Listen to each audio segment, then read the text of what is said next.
काफी पॉपुलर भी हुए, रामगिरी जी, जो कि सिर्फ भगवा कपड़ा पहनने से तुम क्या जो है वो पंडित और पॉलिटिकल मजहबी लीडर बन गए। तुम तो मजहब के बारे में खुद भी कुछ नहीं जानते होगे, तुम्हारी हैसियत क्या है सोसाइटी के अंदर। और नीतीश शर्मा ने जो बात कहा, नीतीश राणे ने जो बात कहा, वो अपनी हैसियत भूल गया। उसकी क्या पोजीशन है, कुछ ये भी समझना चाहिए कि मैं बिल्कुल एक मक्खी के बराबर हूं इस पूरे समाज में, और मेरे जबान में ये हिम्मत आई कैसे? इसलिए कि तुम मुसलमानों के खिलाफ बोल के कि तुम मस्जिदों में घुस जाओगे और तुम जो है मुसलमानों को जो है मारोगे, क्या तुम में इतनी हिम्मत है?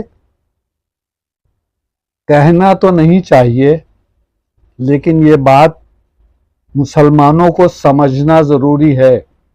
और उन लोगों को जो बीजेपी के सपोर्टर हैं और कम्युनल हैं और कम्युनल जो है बातें करते हैं, उनको ये समझना चाहिए कि अगर तुम ये बातें करते रहोगे, मुसलमान भी ताकत रखते हैं तुमको रिटेलिएट करने की, लेकिन वो शराफत बरतते हैं, वो मोहब्बत का पैगाम देते हैं, वो तुमसे गले मिलना चाहते हैं, वो तुमसे प्यार।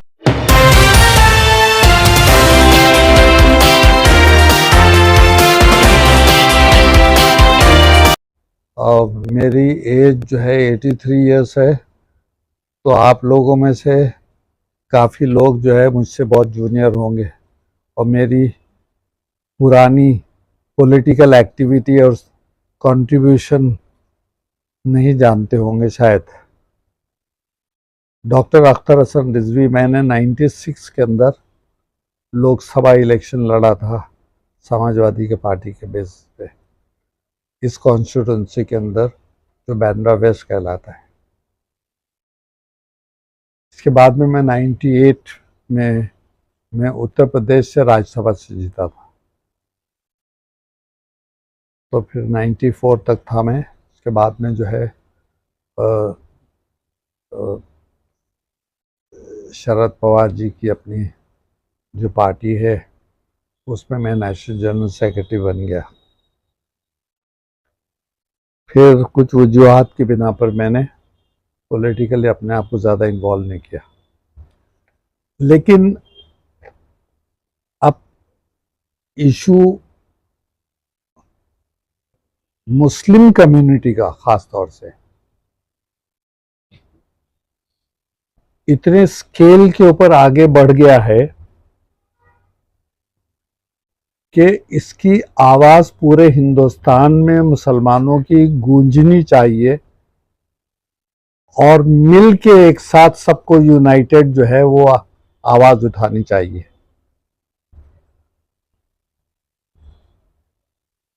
मुसलमानों पे बहुत सालों से, बहुत पॉलिटिशियंस के दौर में जो है वो जो इशू हुए थे उनके सामने, वो बर्दाश्त के लायक थे इसलिए कि वो पॉलिटिकल थे। लेकिन अभी जो हालात बिगड़ते चले जा रहे हैं, और ख़ास तौर से मुसलमान नौकरी के अंदर जो है वो बर्दाश्त कर सकता है और मामलात में बर्दाश्त कर सकता है, तालीम में जो है वो डिस्क्रिमिनेशन बर्दाश्त कर सकता है, लेकिन पूरे हिंदुस्तान का मुसलमान क्या पूरे दुनिया का मुसलमान हमारे पैगंबर मोहम्मद सल्लल्लाहु अलैहि वसल्लम के बारे में किसी की गुस्ताखी और बदतमीजी किसी भी हालत में बर्दाश्त करने के लिए तैयार नहीं है।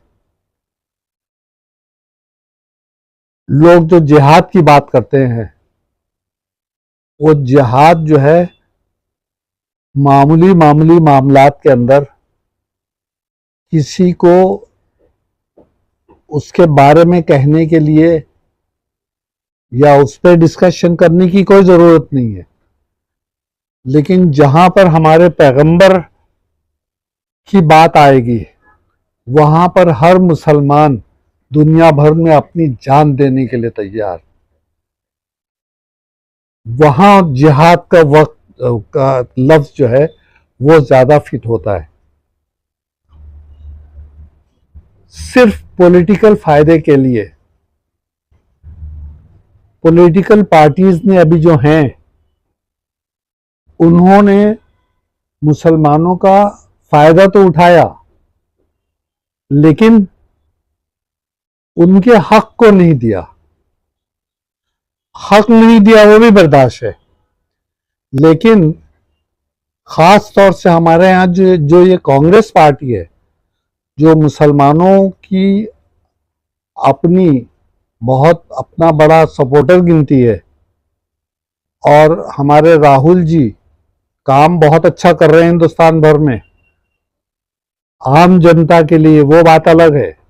लेकिन उनकी तकरीरों में और उनकी तहरीरों में मुसलमान का लफ्ज नहीं आता। आप उनकी तकरीरों को पूरे हिंदुस्तान की जो है अगर एग्जामिन करें तो ये देखेंगे कि वो मसीहा बनेंगे दलित्स के और ओबीसी के और आदिवासी के। ये तीन लफ्ज जो है वो काफी इस्तेमाल होते हैं वो, लेकिन उनकी तकरीरों में मुसलमानों का लफ्ज नहीं आता। शायद उनको ये डर लगता होगा कि मुसलमानों का लफ्ज हम इस्तेमाल करेंगे तो बीजेपी जो है वो हम पे कमेंट करेगी, हम खराब होगी। तो अगर आप मुसलमानों के साथ में ऐसे डेलिकेट, ऐसे सीरियस मामलात में जहां पर जो है वो नॉन मुस्लिम्स और वो हिंदू समाज के ऐसे लोग जो हिंदू समाज में भी रिस्पेक्ट नहीं किए जाते, अपनी जाती पॉपुलैरिटी के लिए और बीजेपी पार्टी को बेनिफिट देने के लिए हमारे पैगंबर मोहम्मद सल्लल्लाहु अलैहि वसल्लम के बारे में कुछ लोगों ने ऐसी ऐसी बातें की कि जो कि बिल्कुल तारीफ के काबिल नहीं है, और पूरे हिंदुस्तान के मुसलमानों को एक प्लेटफॉर्म पे जमा होने की जरूरत है। हमारी शिकायत जो है राजीव गांधी से है।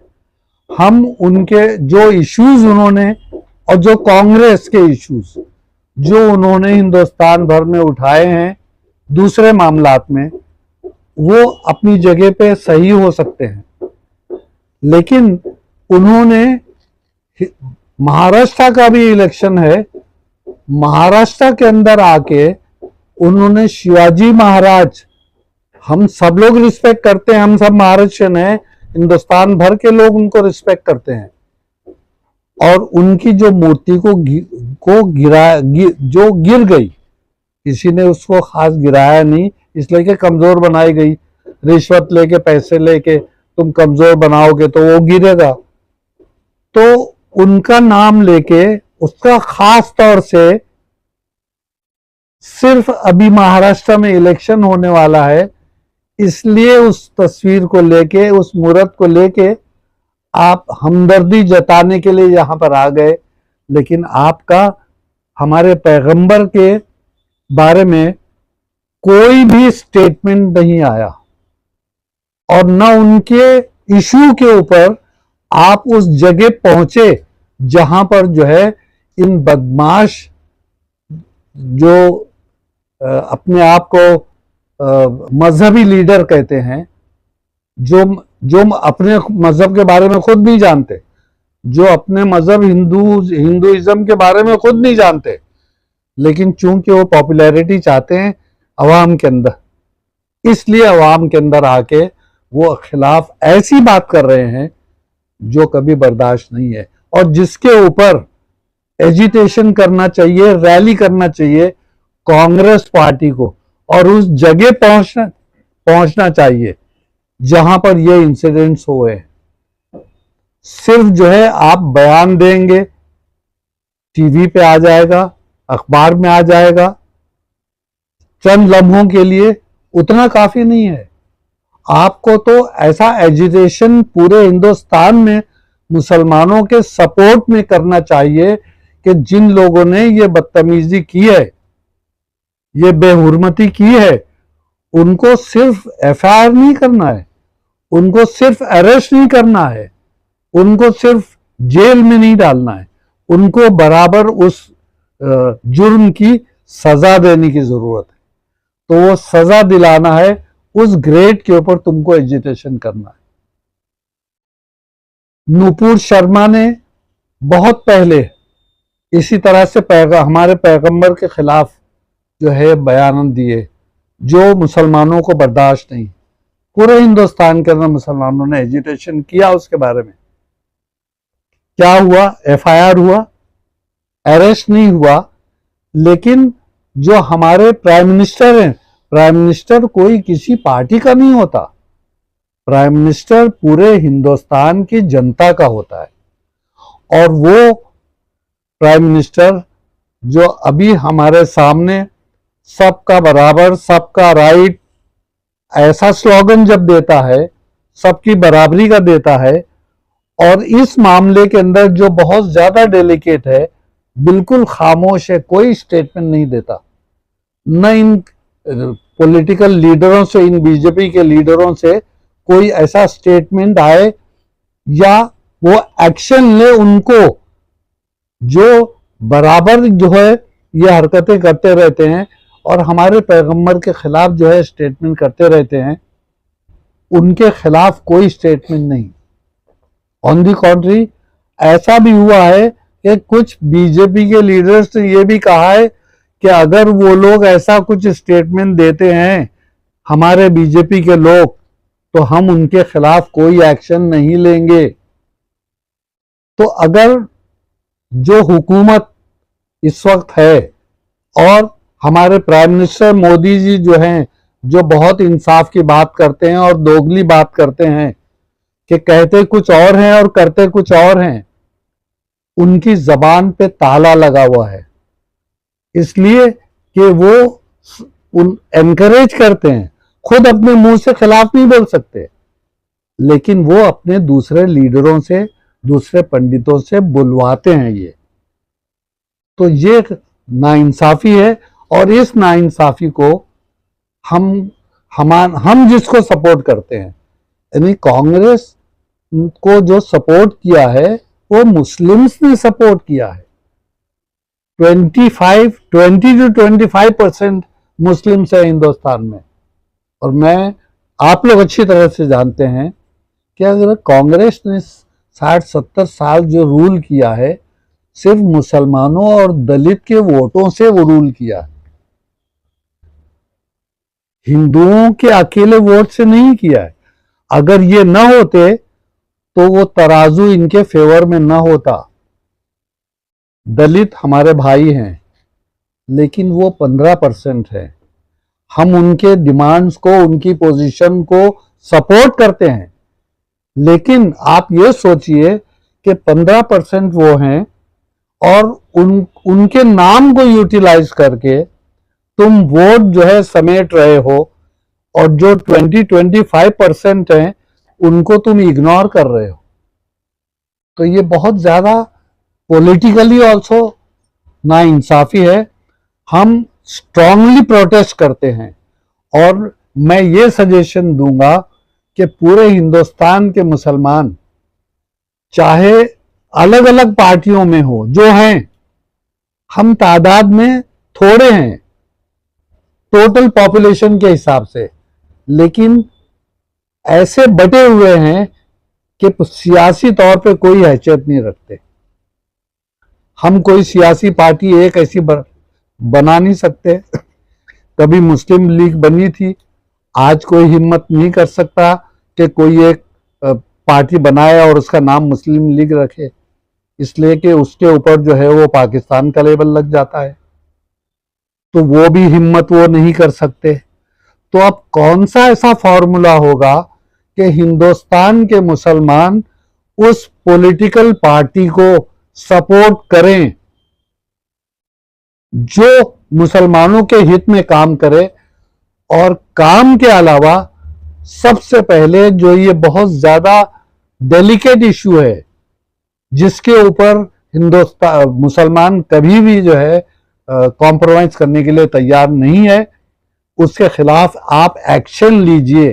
कम से कम आप एक्शन तो लीजिए, आप रैली तो कीजिए। आपको सिर्फ हमारा वोट चाहिए, लेकिन आप हमारे फेवर में आके चिल्ला चिल्ला के बोल नहीं सकते, उस जगह पहुंच नहीं सकते, उनको रोक नहीं सकते, स्ट्रॉन्ग स्टेटमेंट नहीं दे सकते, प्राइम मिनिस्टर से बात नहीं कर सकते, इशू को पार्लियामेंट में आप उठा नहीं सकते। इसलिए कि आपको ये डर है कि हम लफ्ज मुसलमान इस्तेमाल करेंगे अगर अपनी तकरीर में तो शायद हिंदू हमसे नाराज हो जाएंगे। मैं ये कहूंगा, हिंदुस्तान का हिंदू पूरे तौर पे मुसलमानों के साथ है। हिंदू और मुस्लिम डिवाइडेड नहीं है।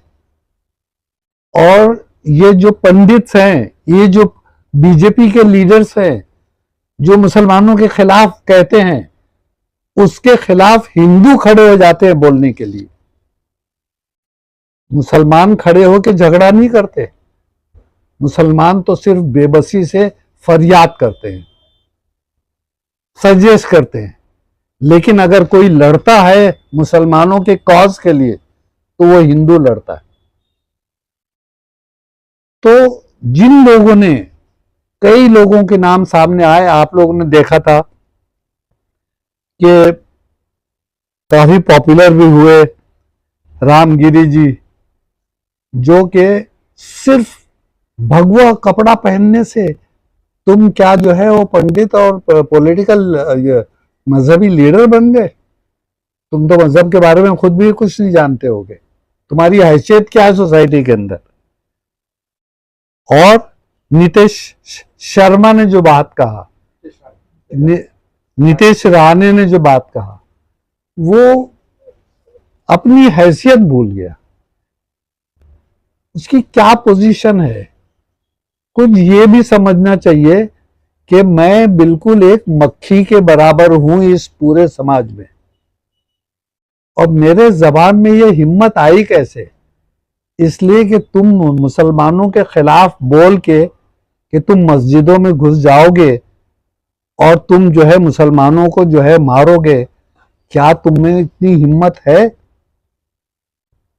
कहना तो नहीं चाहिए, लेकिन ये बात मुसलमानों को समझना जरूरी है।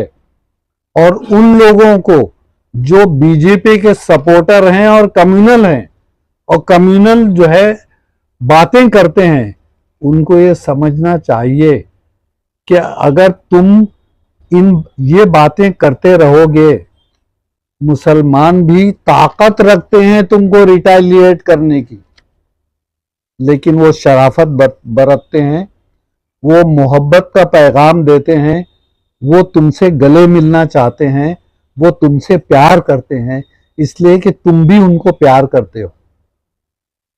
कमजोर नहीं है। जरूरत इस बात की है, मैं इस प्लेटफॉर्म से ये बात कहना चाहता हूं कि पूरे हिंदुस्तान के मुसलमान चाहे अलग अलग पॉलिटिकल पार्टी में चले जाएं, लेकिन जो कॉमन इश्यूज हैं कम्युनिटी के, उस कॉमन इश्यूज के ऊपर पूरा हिंदुस्तान एक हो जाए। अभी आपने देखा कि जो औरंगाबाद से जो वहां के एक्स एमपी इतने सारे लोगों को लेकर आए, तो क्या लोगों ने वो देखा नहीं कि अगर ये चाहें तो एक हिस्से के अंदर इतने जमा हो जाएंगे। तो अगर पूरे हिंदुस्तान से अगर कहीं पर जमा हो जाए तो क्या पोजीशन होगी लॉ एंड ऑर्डर की, जो कि मुसलमान कभी नहीं चाहेगा। ये मैं नाम नहीं लेना चाहता, लेकिन हिंदुओं के और आरएसएस के टॉप लीडर्स से मैं मिल चुका हूं पर्सनली, और जिन्होंने मुझको कहा मेरे सवाल पे कि क्या तुम हिंदुस्तान को हिंदू स्टेट बनाना चाहते हो, तो उन्होंने कहा हम हिंदुस्तान को हिंदू स्टेट बनाना चाहते हैं। मैंने कहा वो हिंदू स्टेट कब नहीं था? ये तो हिंदू स्टेट 1947 के बाद में ये हिंदू स्टेट ही रहा। मुसलमानों को पावर नहीं चाहिए, मुसलमानों को और कोई चीज की जरूरत नहीं है। उनको सिक्योरिटी चाहिए, उनको तालीम चाहिए, उनको नौकरी चाहिए और उनको तुम्हारा प्यार चाहिए। हुकूमत तुम्हारी, पावर तुम्हारा, सब कुछ तुम अपने पास रखो। मुसलमान उसके लिए कभी भी नहीं लड़ेगा, न कभी पहले लड़ा है न अब लड़ेगा। तो इस बात की जरूरत है कि मुस्लिम्स जो हैं वो एक हो और ये सियासी लीडर्स जो बाकी लोगों के लिए अपनी तकरीरों के अंदर जिक्र करते हैं कि ओबीसी करेंगे, ओबीसी का सर्टिफिकेट भी मुसलमानों को नहीं मिलता, जबकि ओबीसी कोई मजहबी के बेसिस के ऊपर सर्टिफिकेट नहीं होता। ओबीसी का, ओबीसी प्रोफेशनल जो है लेटर सर्टिफिकेट है कि आप जिस पेशे के अंदर हैं उस पेशे के हिसाब से 125 से ज्यादा कैटेगरीज हैं जो ओबीसी की कैटेगरीज हैं। उसके अंदर अगर कोई गार्डनर है वो भी मुसलमान है, वो हिंदू भी है, कोई नाई है वो मुसलमान भी है, हिंदू भी है। तो मिसाल के तौर पे मैंने ये चीजें बनाई कि हिंदू भी हैं, मुसलमान भी हैं ओबीसी में, लेकिन जब मुस्लिम जाता है ओबीसी का सर्टिफिकेट लेने के लिए कलेक्टर के पास, तो उसको सर्टिफिकेट भी नहीं मिलता, ओबीसी का सर्टिफिकेट नहीं मिलता। तो तुम चिल्ला चिल्ला के नाम जो लेते हो वो मुसलमान का नाम नहीं लेते हो, अदर कम्युनिटीज का नाम लेते हो। ये बात ठीक नहीं है और मुसलमानों को ये समझना चाहिए कि इन चीजों का हमको मिल के डिमांड करना चाहिए। और जब तक कि हम इसके लिए लड़ेंगे नहीं, हम बताएंगे नहीं कि हम एक हैं, तब तक ये हमारा मसला हल नहीं होगा।